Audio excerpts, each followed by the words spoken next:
बुराई को छुपाने लेते अच्छाई का आसरा, दिखावे में है जिंदगी हकीकत से न वास्ता, पैसों की पट्टी से जुबान कर दी बंद है, गलत सीढ़ियों से पहुंचते बुलंद है।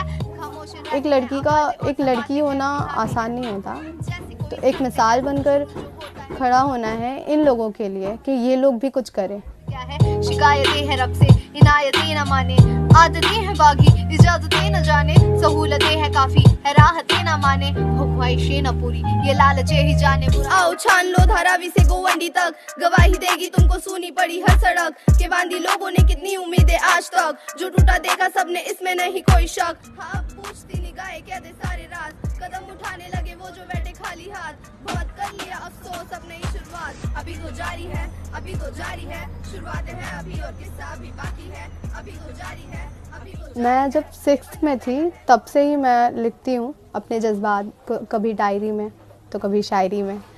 तो इसी तरह 8th में पहुँचे और उस वक्त भी लोगों को यकीन नहीं होता था कई चीज़ों पर। मीन्स अगर तुम शायरी लिखते हो तो अभी ऑन द स्पॉट कुछ नया लिख कर दिखाओ। जब मुझे मेरे फ्रेंड्स ने रैप बताया, वो लोग पीछे बेंच पे बैठ के रैप कर रहे थे, तो मैंने कहा ये तो शायरी जैसा ही है। तो उन्होंने बोला नहीं ये शायरी नहीं है, अगर तुम्हें ऐसा लगता है कि ये आसान है तो तुम रैप करके दिखाओ। तो मैंने ऑन द स्पॉट उन्हें लिख के दिखाया फ्रेंड्स को और उन्हें रैप करके सुनाया। उन्हें पसंद आया तो उन्होंने बोला कि हाँ तुम्हें भी आता है रैप, तो तुम जारी क्यों नहीं रखती। बंद कर पुकारों को धूल में दबाना, रिवाज बन गया है जुर्म करे न कराना, हाथ से तो रास्तों में आम हो गए हैं, अब बेटियां खुद बोले मम्मा मैंने नहीं जाना, कुछ घर के हालात दिखाकर चुप कराते, कुछ लोग क्या कहेंगे बताकर चुप कराते, बेटा आज न कर तो तुझे करनी है शादी, बाल विवाह कसमें खिलाकर चुप कराते। इस मुंबई में 2 तरीके के लोग रहते हैं, 2 हिस्सों में बटा हुआ है। एक है वो हिस्सा जहाँ पर बिल्डिंगें हैं, खूबसूरत इमारतें हैं, लोग वहाँ जाना पसंद करते हैं, और दूसरा इलाका जो बिछड़ा हुआ है वो है गोवंडी स्लम या फिर और भी स्लम्स है।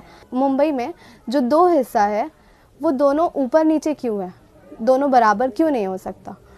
हम दोनों ही काम करते हैं, वो लोग भी काम करते हैं, हम भी काम करते हैं। फ़र्क ज़्यादा कुछ नहीं है, बस जीने की लाइफस्टाइल का फ़र्क है, बाकी सारे लोग एक जैसे हैं। तो जो सवाल हमारे जहन में उठता है या फिर जो सवाल दूसरों के जहन में उठता है हमारे लिए, एक ये था कि हम भी इंसान हैं और हमें भी जीना आता है।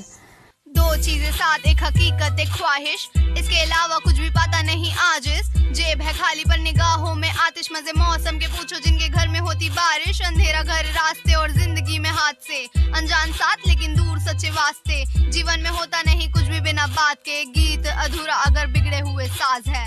हमारे घर में मैं और मेरी अम्मी और मेरे अब्बा दोनों की स्टडी छूट गई थी कुछ घर के प्रॉब्लम की वजह से। तो ये था कि मुझे लगता था कहीं ना कहीं कि मैं स्टडी नहीं कर पाऊँगी, क्योंकि यहाँ पर लड़कियों की स्टडी ज़्यादा नहीं होती है, या फिर घर के हालात की वजह से घर वाले फ़ीस वगैरह नहीं भर पाते, या फिर लोगों के माहौल की वजह से छुड़वा दिया जाता है। तो मेरा भी यही था कि क्या होगा अगर मेरी स्टडी छूट गई, क्या होगा अगर मेरे सपने पूरे नहीं हुए। तो मैंने सोचा कि बड़े होकर कुछ करने से बेहतर है अभी से स्टार्ट क्यों ना किया जाए। अगर अभी से स्टार्ट करूँगी तो हो सकता है कहीं ना कहीं मुझे परवाज़ मिलेगी। सबसे बेस्ट बात ये थी कि मैं चाहती थी कि मेरे पेरेंट्स मुझ पर प्राउड करें। एक लड़की होना आसान नहीं होता, लेकिन इस तरीके से प्राउड हो के उन्हें अपने लड़के से भी बेहतर लगने लगूं, ये था।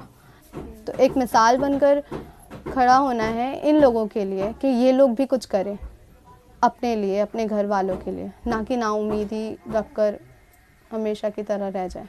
लाखों के अरमां हज़ारों के ख्वाब टूटे इस साल सारे, बनना था नवाब है, सब कुछ चल रहा ऑनलाइन, बंद है किताब ट्रेन सारी बंद है, पर बिक रही शराब स्कूल सारे बंद है, पढ़ाई ऑनलाइन बच्चा चैटिंग में घुसा है, but let it be fine, ऐ रोज़ का कमाना और रोज़ का है खाना, नहीं किसी की जॉब जिम्मेदारियाँ निभाना, हर शख्स परेशान, लोग दे रहे हैं जान, एक फ़ोन की सहूलत और पढ़ने वाले 4।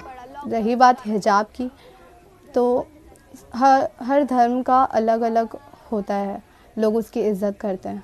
चाहे धर्म हमारा हो या दूसरों का हो, हमें उसकी इज़्ज़त करना चाहिए।